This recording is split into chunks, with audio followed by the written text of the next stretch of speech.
বক্তব্য প্রদানের জন্য অনুরোধ করছি রবীন্দ্র বিশ্ববিদ্যালয়ের মাননীয় উপাচার্য অধ্যাপক ডক্টর মোহাম্মদ শাহ আজমকে।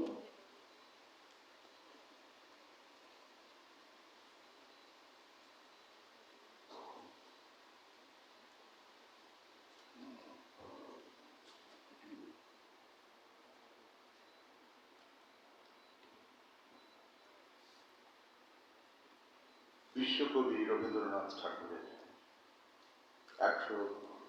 ১৬৩তম জন্মবার্ষিকী জাতীয় আয়োজনে আজকের এই অনুষ্ঠানের সম্মানিত প্রধান অতিথি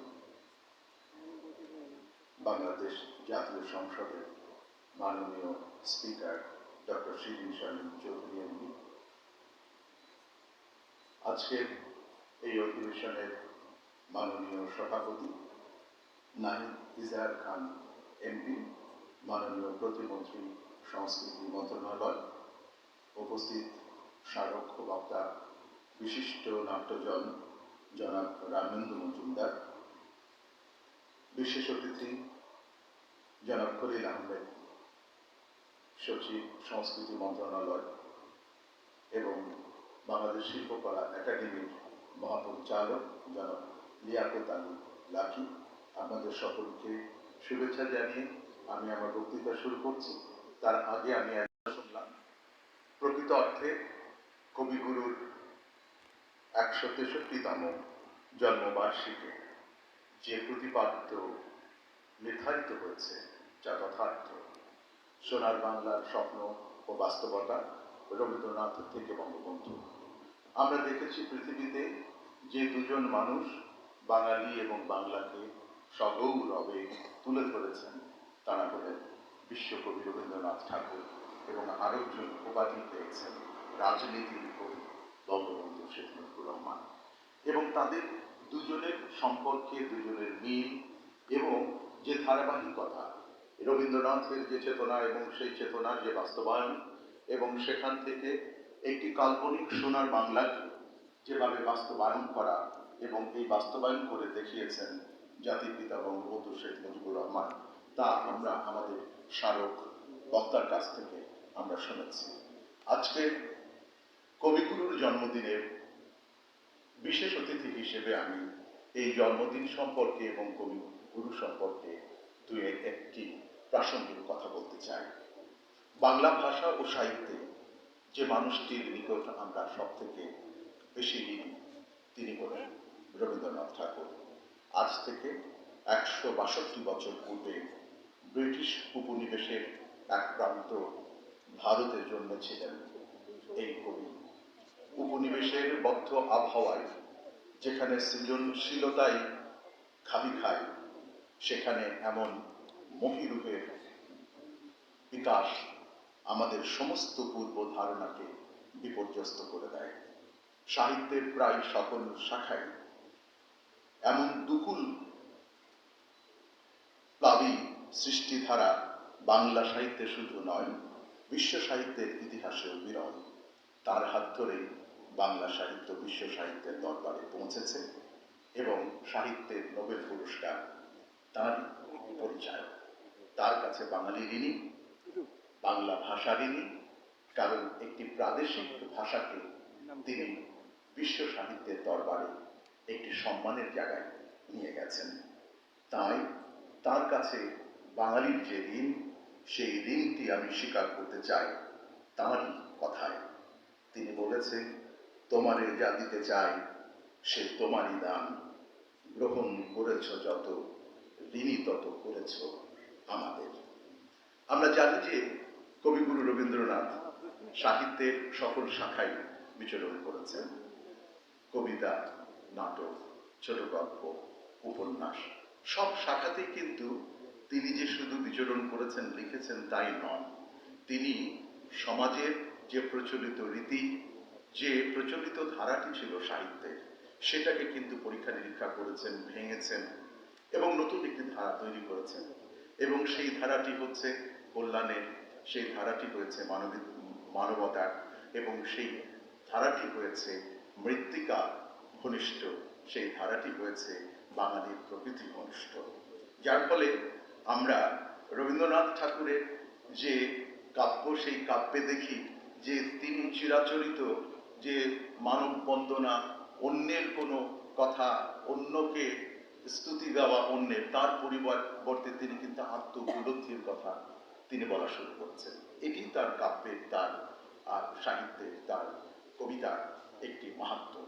যেমন আমরা যদি একটি চরণ বলি যে তোমারই চেতনার রঙে পান্না হলো সবুজ, চুনি উঠল রাঙা হয়ে, এটি তো তার আত্মতার সচেতন প্রয়োগের একটা উদাহরণ। আমরা ঠিক সেরকম তার নাটক এবং তার উপন্যাসেও এই বিষয়টি দেখি। প্রবন্ধে তো তিনি অসাম্প্রদায়িকতা, বাঙালির ঐক্য, বাঙালি জাতীয়তাবাদ এবং বাংলার যে সংকট, সেই সংকটগুলোকে তিনি তুলে এনেছেন। এর বাইরে তিনি অনেক পত্র রচনা করেছেন, তিনি ভ্রমণ করেছেন, এবং তার এই যে ভ্রমণ, সেই ভ্রমণটি একরকম ডাকঘর নাটকের অমলের অন্তর মানুষে যে ভ্রামণিক সত্তা ছিল, সেরকম একটি উপলব্ধি প্রকাশিত হয়েছে, যেখানে সে বলছে, আমি চঞ্চল হে, আমি সুদূরের পিয়াসী। রবীন্দ্রনাথকে তেমনি সুদূর, বিপুল সুদূর, অনবরত অনন্তের হাতছানি দিয়ে ডেকেছে। সেসব ভ্রমণ কথা, ইউরোপ প্রবাসী পত্র, রাশিয়ার চিঠি, পারস্যে, এসব গ্রন্থে সন্নিবেশিত হয়েছে। এসব দেশ, সমাজ, সভ্যতার পরিক্রমা তিনি লিপিবদ্ধ করেছেন। তিনি দেশ ঘুরেছেন এবং সেখান থেকে সেই দেশের উন্নয়ন কোন রথে পাড়ি দিয়েছে তিনি তা অনুধাবন করার চেষ্টা করেছেন, এবং সেখান থেকে মেলানোর চেষ্টা করেছেন আমাদের দেশ কোথায় আছে, কোথায় পিছিয়ে আছে, এবং কিভাবে এই দেশের উন্নয়ন করা যায়। এটি তার দেশপ্রেমের একটি বিশেষ উদাহরণ। রবীন্দ্রনাথের বিশেষ পরিচয়, আমরা শয়নে স্বপনে রবীন্দ্রনাথের গান শুনি।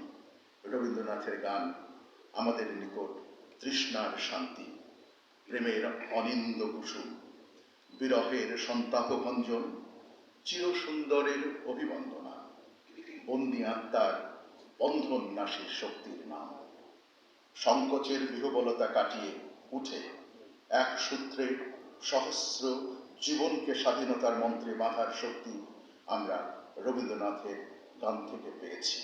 বাঁধ ভেঙে দাও, বাঁধ ভেঙে দাও, বাঁধ ভেঙে দাও, আজ বাংলাদেশের হৃদয় হতে ও আমার দেশের মাটি, যে তোমায় ছাড়ে ছাড়ুক, আমি তোমায় ছাড়ব না মা। আমরা মিলেছি আজ মায়ের ডাকে, আমার সোনার বাংলা, আমি তোমায় ভালোবাসি। এসব গান ৭১-এর রণাঙ্গনে আমাদের মুক্তিযোদ্ধাদের মনে অমিত শক্তি, সাহস, অনুপ্রেরণা যোগান দিয়েছিল। মানুষের শরীরে শিরার মধ্য দিয়ে গোপনে যেমন রক্তধারা প্রবাহিত হয়, বাঙালির অন্তশ্চেতনায় আমাদের রবীন্দ্রনাথের গান ঠিক একইভাবে প্রবাহিত হচ্ছে। আমাদের প্রতিটি সংকটে রবীন্দ্রনাথের গানে আমরা একতাবদ্ধ হয়েছি, তার গানই তো আমাদের জাতীয় সঙ্গীত। আমরা রবীন্দ্রনাথের গান, নাটক, কবিতা, উপন্যাস দেখতে যে আমরা তার যে বিরল চরিত্র, বিরাল যে দক্ষতা, নাট্যাভিনেতা এবং চিত্রকর হিসেবে তার যে যোগ্যতা, সেটি একরকম অলক্ষ্যেই থেকে গেছে। আরেকটি পরিচয় তার অলক্ষ্যে থেকে গেছে, সেটি হচ্ছে সমাজকর্মী রবীন্দ্রনাথ। আমার মনে হয় আজকে সেটি খুবই প্রাসঙ্গিক এবং সেটি মানুষের সামনে আনা উচিত।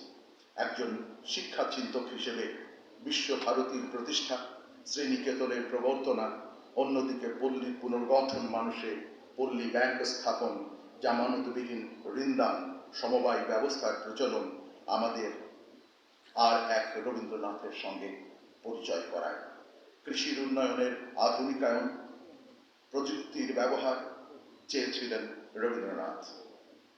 তার পুত্র এবং জামাতাকে আমেরিকায় উচ্চতর কৃষি বিষয়ে অধ্যয়নের জন্য প্রেরণ, এসব কর্ম প্রচেষ্টা একজন উন্নয়ন কর্মীর।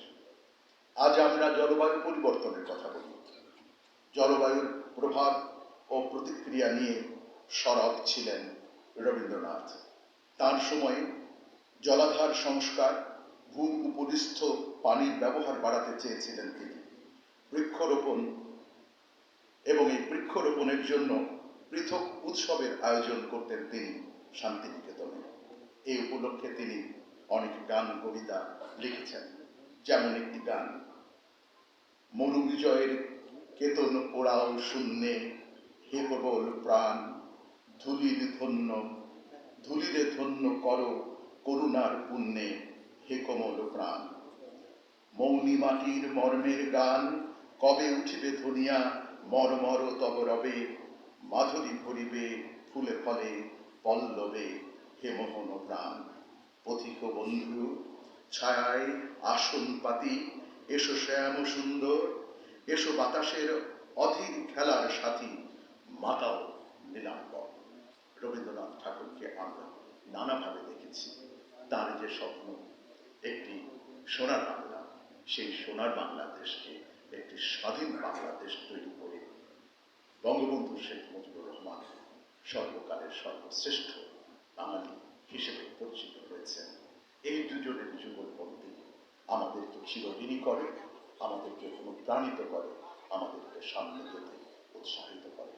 আমাকে আজকে এখানে বিশেষ অতিথি হিসেবে আমন্ত্রণ করার জন্য সংস্কৃতি মন্ত্রণালয়, বিশেষ করে সংস্কৃতি মন্ত্রণালয়ের মাননীয় প্রতিমন্ত্রী নাহিদ ইজার খানের কাছে কৃতজ্ঞতা প্রকাশ করছি এবং রবীন্দ্র বিশ্ববিদ্যালয়ের পক্ষ থেকে আপনাদের সবাইকে শুভেচ্ছা জানিয়ে আমার বক্তৃতা শেষ করছি। জয় বাংলা, জয় বঙ্গবন্ধু, বাংলাদেশ চিরকাল। বিশেষ অতিথি অধ্যাপক ডক্টর মোহাম্মদ শাহ আজমকে তার বক্তব্যের জন্য অশেষ ধন্যবাদ জানাচ্ছি। এবারে বিশেষ অতিথির বক্তব্য